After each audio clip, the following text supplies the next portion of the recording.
do you want to stimulate the vagus nerve, and for how much and for how long?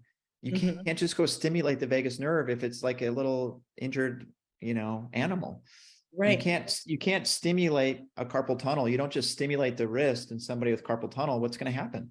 Okay. So like you have to identify, okay, what is going on in the different things that fire into that area and make sure conditions are right. And you might actually need to unburden the vagus nerve by slowing its activity down to give it a chance to actually come to threshold in a healthy and safe way.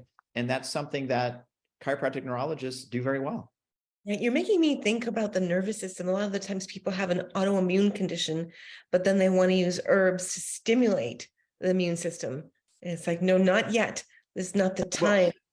Well, right? We can stimulate. I'm so glad you said that. Okay. Right.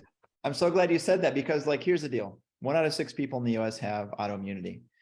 Everybody ran out during the start of COVID and wanted to take herbs to stimulate their immune system. Many of them were just sitting in their apartment or their home. They weren't going and doing anything. They're having everything delivered, but they're like, okay, everybody's nervous about this virus. A lot of it was unknown. The severity, is it going to kill me?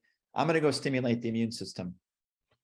How many people had autoimmunity and were even told by their practitioners that were their go-to person to take these herbs like ashwagandha or astragalus, okay, or maybe to take like zinc, or to take these different like vitamin C and like different things, and they actually stimulated their immune system, and their autoimmunity under the surface was getting worse, or they just frankly were making themselves worse, but they were just so scared they didn't know what to do. They just kept doing it. So their autoimmunity now got worse from the supplements and herbs they took.